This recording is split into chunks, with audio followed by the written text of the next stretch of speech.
ओम नमो भगवते वासुदेवाय नमः। स्वागत है आप सभी का मेरे यूट्यूब चैनल पर। मैं हरिओम शर्मा माघ मास के छठवें अध्याय की कथा सुना रहा हूँ। इस कथा में आपको धनवान वैश्य और उनके पुत्रों की बहुत ही सुंदर कथा सुनाई देगी।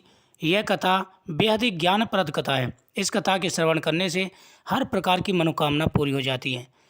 पूर्व समय में सतयुग के उत्तम निषेध नामक नगर में हेमकुंडल नाम वाला कुबेर के सदृश धनी वैश्य रहता था, जो कुलीन अच्छे काम करने वाला, देवता अग्नि और ब्राह्मण की पूजा करने वाला था। खेती का काम करता था।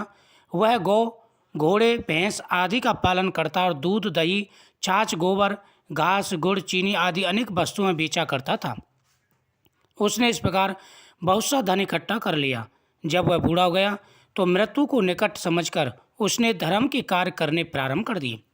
भगवान विष्णु का मंदिर बनवाया, कुआं बनवाया, तालाब, बावड़ी, आम पीपल के वृक्ष लगवाए, सुंदर बगीचे का निर्माण करवाया।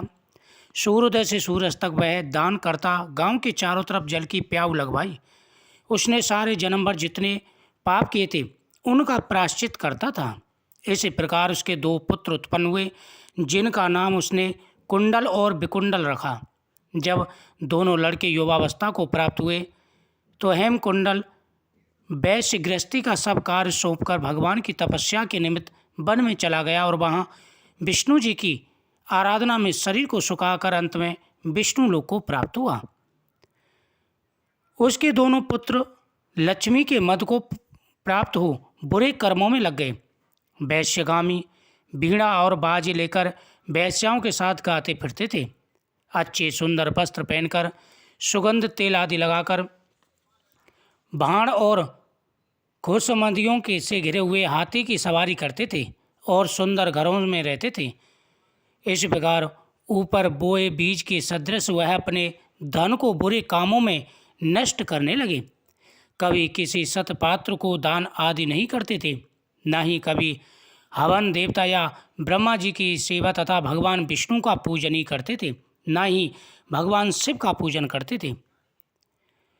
इस प्रकार उनका पूरा दिन पाप में ही व्यतीत होता था।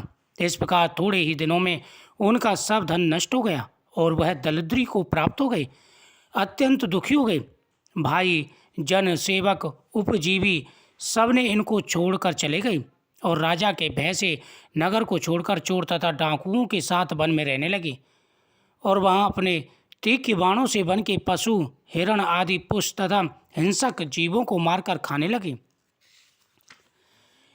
एक समय इनमें से एक पर्वत पर गया, जिसकी सिंह मारकर सिंह ने उसकी मृत्यु कर दी, और दूसरा वन को गया जो काले सर्प के डसने से मर गया।